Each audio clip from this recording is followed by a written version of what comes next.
ಬೆಳಗಾವಿನಲ್ಲಿ ಹೊಟ್ಟೆಗೆ ಊಟ ಇಲ್ಲ, ಮನೇಲಿ ತಿನ್ನೋಕ್ಕಿಲ್ಲ ಅಂತ ಬಡವರ ಮನೆ ಮಕ್ಕಳು ಯಾವುದೋ ಫ್ಯಾಕ್ಟ್ರಿ ಸೇರ್ಕೊಂಡ್ರೆ ಅಲ್ಲಿ ಬೆಂಕಿ ಹಾಕಿ ಬ್ಲಾಸ್ಟ್ ಆಗಿ ಅವನ ದೇಹ ಚೂರು ಚೂರು ಪೀಸ್ ಆಗಿ ಬ್ಯಾಗಲ್ಲಿ ಹೊತ್ಕೊಂಡು ಹೋಗ್ತಾ ಇದೆ.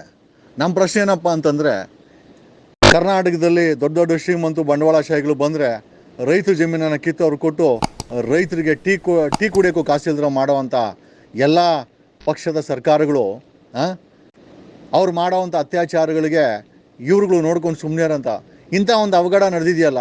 ಕರ್ನಾಟಕದಲ್ಲಿ fire and emergency service department ಬದುಕಿದೆಯಾ? ಆ DGP ಅಥವಾ ಆ DIG ನಿಜವಾಗ್ಲೂ ಬದುಕಿದಾನ?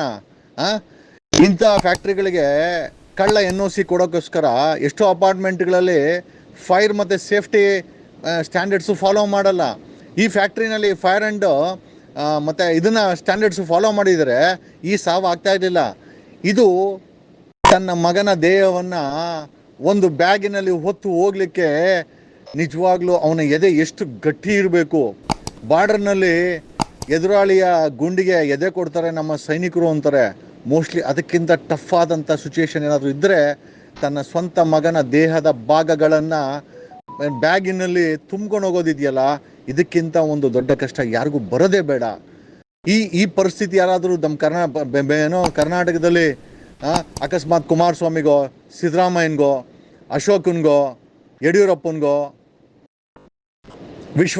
MLA ವಿಶ್ವನಾಥನ್ಗೋ, ಕೃಷ್ಣ ಬೈರೇಗೌಡನಿಗೆ ಆ ಭಾಗ್ಯ ಇಲ್ಲ ಬಿಡಿ, ಮಕ್ಕಳೇ ಇಲ್ಲ ಅವ್ರಿಗೆ. ಮುನಿಯಪ್ಪನಿಗೋ, CH ಮುನಿಯಪ್ಪ, ಕೋಲಾರದ ಮುನಿಯಪ್ಪನಿಗೋ, ಖರ್ಗೆ ಅವ್ರಿಗೋ, ಬೇರೆ ಯಾರ್ಯಾರು ಆಗಿದ್ರು ನಿಜವಾಗ್ಲೂ ಇವ್ರನ್ನ ಬದುಕಕ್ಕೆ ಬಿಡ್ತಾ ಇದ್ರ?